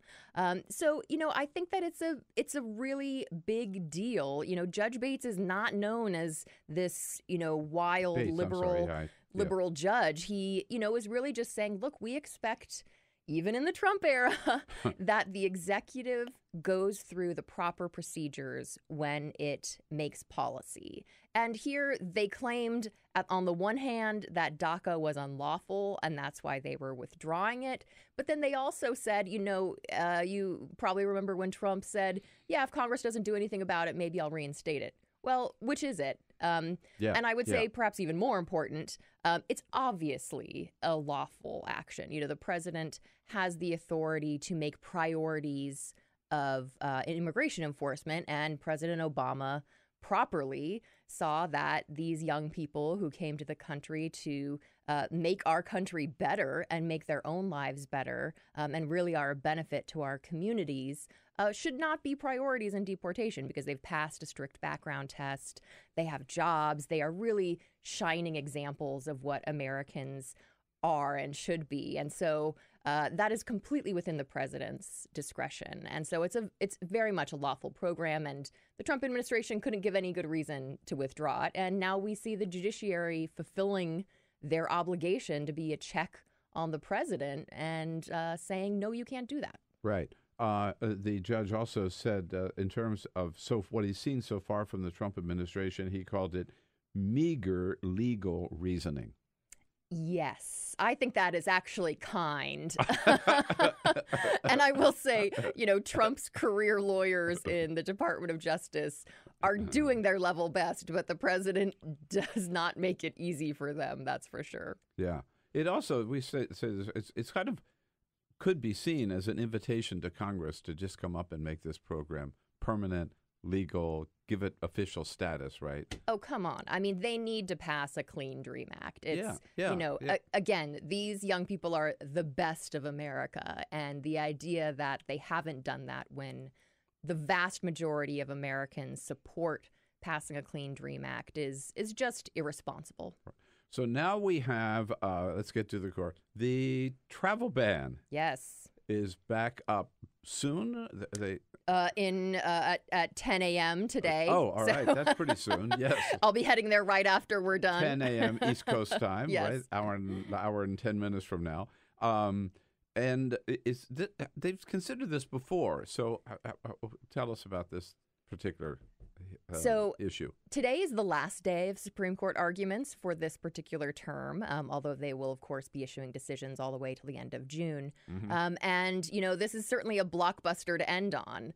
This is the first time that the Supreme Court will really be hearing the merits of the travel ban. They have considered before these emergency requests on whether or not to let it go into effect during the challenges. Yeah, and so the last time they, just in the fall, I believe, the Supreme Court decided to allow the travel ban, the third version, to go into effect while the legal challenges were pending. But they have never actually considered the merits. So that's what we'll see today. And it will be really interesting to see what the justices ask in oral argument because, here we have a proclamation from the president that is a follow-through on his campaign promise to ban Muslims from entering the country. That's exactly what he did with this order. And we have a conservative Supreme Court who professes to be vigorous in their defense of religious liberty. Well, this is a clear discrimination on the basis of religion here. And so the White House is arguing, what I understand, among other arguments, that this is not a travel ban, even though the president said what he wanted and what he delivered was a travel ban. Exactly. Right. So is it a ban or not a ban? Right. So So that Trump's statements could come home to haunt him, or at least haunt his legal team. Oh, absolutely. And again, this is, some of the lawyers who are making these arguments are very good lawyers, but their client makes it really hard for them because, they want to come into court and say, oh, no, we're concerned about national security. This has nothing to do with religion. But then you have Trump saying, I wanted to get a Muslim ban in place. And so I asked my lawyers, how do I do that to make it look okay? And this is what I came up with. Yeah. So, we've been over this so many times at the White House briefings, and that was in Sean Spicer's day. There's no doubt. I mean, before and after it was done, the president called it a ban. Yes, absolutely. He used that word. And, that's his comments are important. So the Supreme Court has held over and over that when you're considering whether a certain policy or practice is discriminatory, the context in which that policy was created matters. Mm-hmm. And so that's why President Trump's tweets and his statements all are relevant to this inquiry because, you could have, you rarely have evidence, frankly, this clear that something was passed with discriminatory intent. So they have to, I'm just looking, in terms of a timetable, they hear oral arguments today. They'll have a month, really, to write this decision. Yes. Yeah, and I suspect this one, of course. To make it and to write it. Right. You never know. The Supreme Court can do whatever it wants.